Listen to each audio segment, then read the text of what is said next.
If we disconnect from people, we have the potential for less headaches, don't we? And I think it's also fair to say that isolation also kind of protects us from potentially being hurt by people as well. Because I know people who have been involved in church and who have stepped out basically because they've been burnt by someone. It's not really a faith issue. They still believe in God, but something's happened. And they think, well, no, I'm not going there again. I'm not going down that path again. And it's sad, but I guess this is a problem that happens when you're dealing with people, isn't it? Because the question, if you're involved with a community of people, be it kind of the fire brigade or whatever, the question isn't when fire brigade burnt. I just realised what I was going to say. The question isn't whether you're going to be burnt or whether you're going to be upset. Just realised that's what happens when you think off your feet. But the question isn't whether you're going to actually be hurt. The question is actually when are you going to be hurt? Because if you're in with people, stuff is going to happen. And so when you think of this in terms of isolation actually offers us an escape from this kind of reality. And so when you think about it, there's plenty of good reasons why you'd choose to be isolated. I mean, many understandable reasons why you'd want to be isolated. But it was interesting. As I was thinking about these reasons and kind of wondering, well, what's the key motivation here, though, in all of this thing, and all of this kind of seeking to distance yourself? And all of a sudden I thought, hang on, the reason we want to do this is all about, the motivation is power. Because ultimately what we're trying to do when we're seeking to isolate people is we're actually seeking to control a situation, aren't we? You isolate people to control your environment. And if that person's causing you problems, put them aside. And isolation is the critical element to attaining a sense of power, even if it's just a feeling like you're more in power. And so if people are causing you problems, you avoid them. Yeah. Or if you've probably heard the old saying, if you want to make sure something's done well, do it yourself. You're gaining power, If you give it to someone else, you don't know what's going to happen.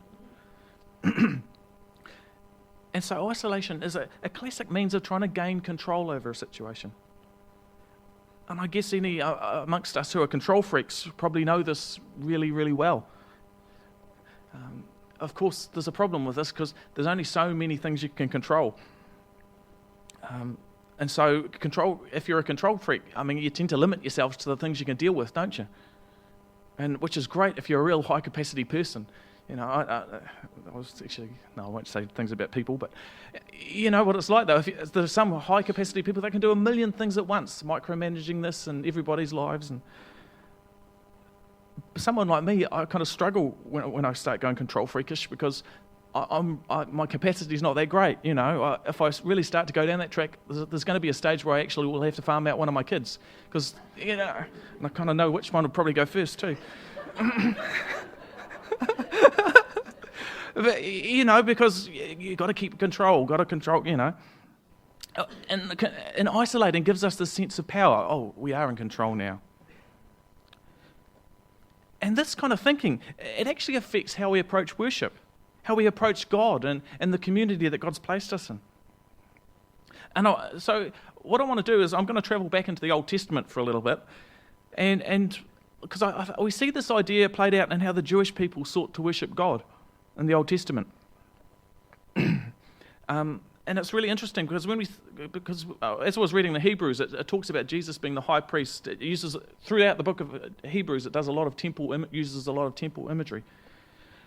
And it got me thinking about the temple, and it was interesting because when you actually look in Kings, in the book of Kings, when it talks about how the Jewish people approached worship, you actually find there's two different places where people worshipped. Now, of course, the first, was the temple. And this was identified by the people and by God as the place for the community to gather. But there were other places called the high places. And these were, funnily enough, they were on high places. It's aptly named, they're obviously not that creative. But these were little places set apart where people would go up and worship God in their own type of way. And interestingly enough, sometimes these high places, God turned up there. We see one account in 1 Kings 3, 2, 4, verses 2 and 4, where King Solomon was worshipping God. This is before the temple was built, funnily enough.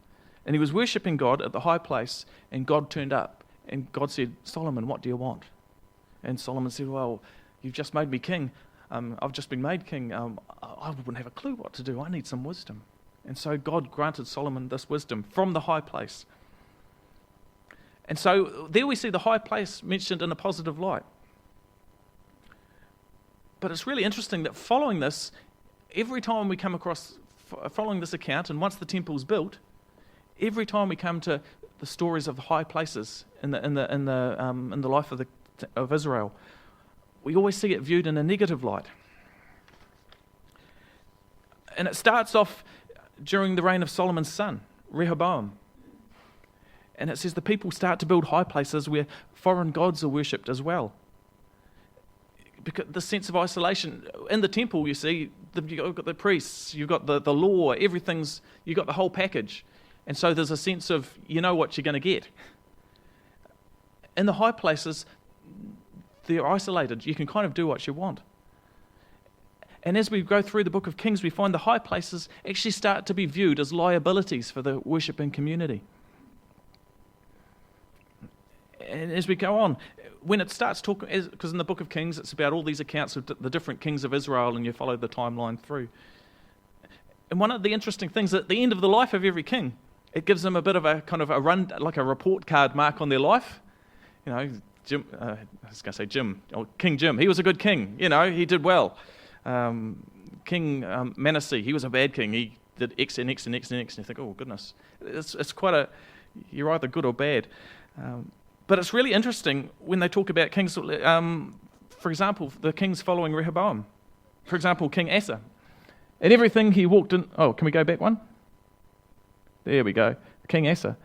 Although he did not remove the high places, Asa's heart was fully committed to the Lord all his life. So Asa's a good king. But he doesn't remove the high places. If we move on to Jehoshaphat, which I think is the coolest king name out. I've never seen a child called Jehoshaphat around though. I'm sure it'll come in soon. But King Jehoshaphat, and everything he walked the ways of his father, Asa. And he did not stray from them. He did what was right in the eyes of the Lord.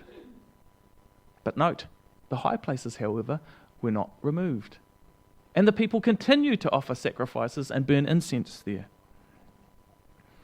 Later on down the track, we got King Azariah. Same thing. Azariah, he did what was right as in the eyes of the Lord, just as his father Amaziah had done. The high places, however, were not removed. The people continued to offer sacrifices and burn incense there. And we have this pattern for 5 kings. They were good kings. They did well. They followed the Lord. But they did not deal with the high places. Following these kings, there's a king called... where is he? King Ahaz. King Ahaz is just plain bad, so we kind of don't go there. We'll leave that for he's a naughty boy. But following King Ahaz is a king called Hezekiah. And unlike the others, King Hezekiah is recognized as a good king. Sorry, like the others, King Hezekiah is recognized as a good king, but unlike the others, Hezekiah decides to wipe out the high places. And see what it says about him. It's King Hezekiah. He trusted in the Lord so that there were none like him among the kings of Judah after him, nor those who were before him. In a sense, it's saying that King Hezekiah, all the kings from Solomon onwards, there was no one who could touch him. He was heads and shoulders above them all as far as doing what God wanted. And those following him still